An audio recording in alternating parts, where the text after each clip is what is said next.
Hello America, today I'll be teaching you how to use gyro controls on Skyrim Special Edition. Proper gyro controls are, sadly, not possible in an unmodded game due to how Skyrim locks you into either only using mouse and keyboard inputs, or controller inputs, and not both simultaneously. Thankfully, this can be fixed with only a few mods, and the process is quite simple if you are already familiar with the tools involved.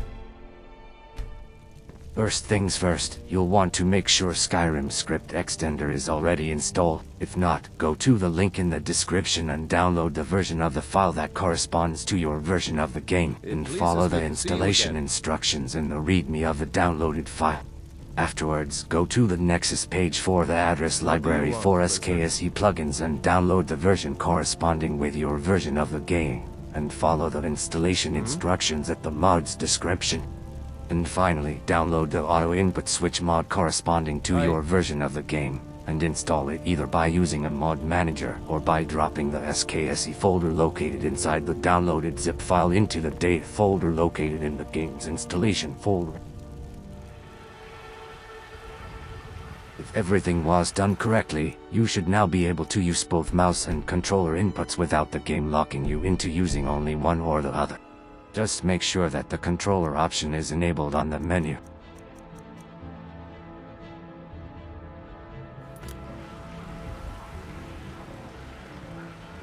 However, it is still impossible to use both mouse and right joystick inputs simultaneously. When I turn the gyro on and attempt to take aim at this guard, you can see that the camera both stutters a bit and does not move in the direction of the analog stick. To fix this, we will need to map the right joystick into acting like a mouse.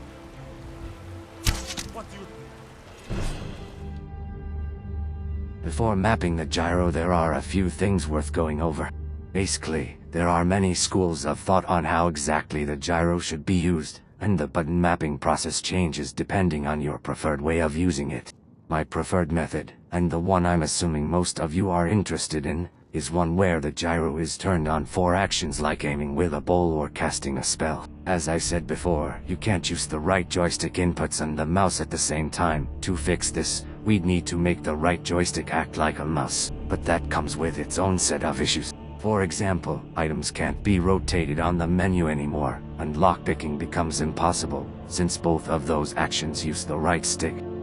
Thankfully, we can circumvent those problems by setting up two profiles, one with a regular control scheme, and the other with the right stick as a mouse and the gyro always on. Then we simply make it so the profile with the gyro gets loaded every time we start pressing the triggers, and unloaded when we release them. One final thing before we move on to the button mapping tutorial. Since the controller mapping software has no way of knowing when you're using a melee weapon and when you're using magic or a ranged weapon, the gyro will sometimes end up activating when you don't want it to. The gyro moving the mouse when pressing the triggers on menus can get annoying as well. If you are using a DualShock 4 or a DualSense, then there is an elegant solution to this. You see, controller mapping software can detect whether or not the analog triggers are being pressed only a little bit or fully pressed, which means we can make it so the gyro only activates when the button is fully pressed. This method allows you to navigate menus normally again, and to swing weapons without activating the gyro. If you're careful to not press the button too much, you can combine this with the DualSense adaptive triggers for a smoother experience. Now, as for the input mapping programs, I personally use Rewasd, but Steam and DS4 Windows work just as well. On Rewasd, first create a profile and give it a name. Then click the one icon and choose the Virtual Xbox 360 option. Click on the Shift Layer 1, and then on one of the directions of the right stick, and choose to map it as a mouse. Then go to the L2 button, click on the Zones tab and map the L2 high to turn the gyro on, and the L2 low to turn the gyro off.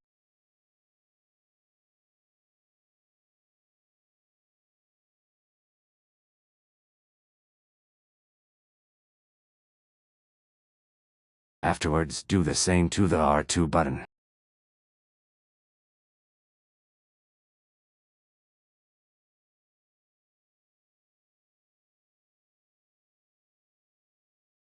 On Nintendo Switch controllers on the Shift Layer 1, click on the triggers and, instead, go to the Release Press tab, and map both triggers to turn the gyro off on release.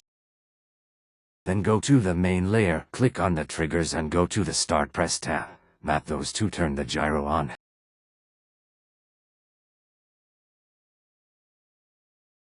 Now go back to the main layer, click on the L2 button, go to the Shift Mode tab, and select the Shift Layer 1. And do the same to the R2 button as well.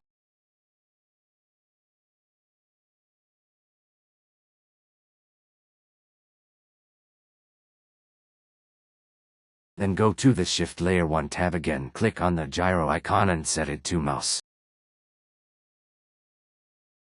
You might want to change the mouse sensitivity as well.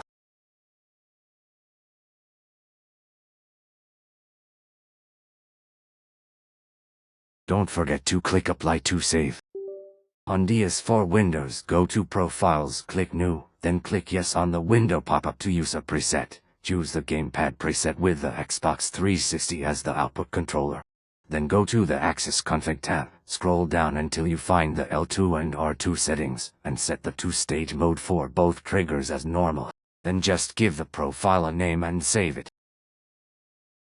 Afterwards, go back to the Profiles tab and create a new profile. Select Yes and Apply on the pop-up window. Then go to the Gyro tab, set the output mode as a mouse and leave the trigger as always on. Afterwards, scroll down the menu just under the controller image until you find the RS up, down, left and right, and rebind those two mouse up, down, left and right respectively.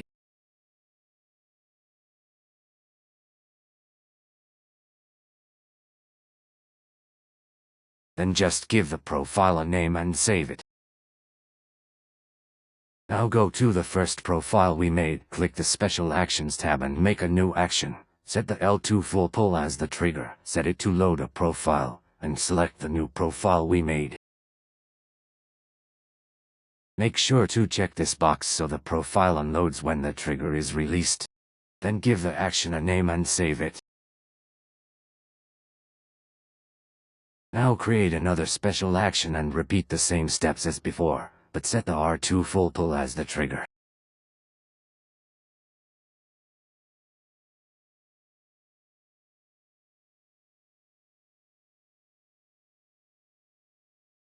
And finally, save the profile. Make sure that you're using the first profile we made. On Steam, click on Add Action Set, give it a name and copy the default action set. Then click on the new action set, set the right stick to joystick mouse, and map the click action. Now click on the gyro button and set the output as a mouse. Back on the default action set, click on the left trigger, and bind the L2 button to the soft pull action. Then bind the full pull action to the change action set option, as seen here. Then select the new action set we just made. Click on the full pull action tab again, but this time go to the Show Activator option in the bottom, and set the activation type to Start Press.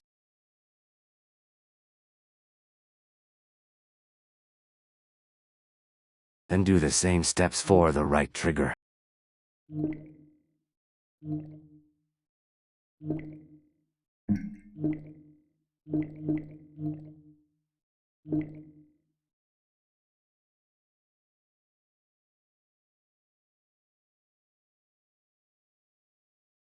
Afterwards, go to the new action set we made, click on the left trigger and bind the L2 button to the soft pull action. Then bind the full pull action to the change action set option, as seen here. Then select the default action set. Click on the full pull action tab again, but this time go to the Show Activator option in the bottom, and set the activator type to Release Press.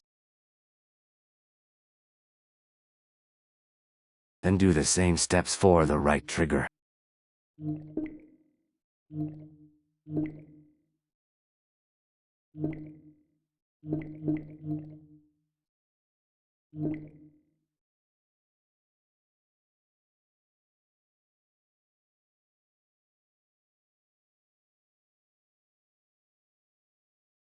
For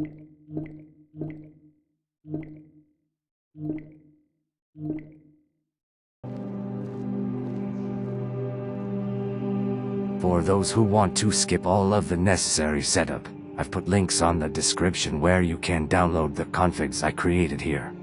For DS4 Windows users though, you'll still have to set up the special actions I've detailed on the video. All three of the input mappers I spoke about offer many customization options, so don't be afraid to tweak the settings to better fit your personal tastes. Just remember that mouse sensitivity will directly affect the gyro and the camera sensitivity when you're aiming.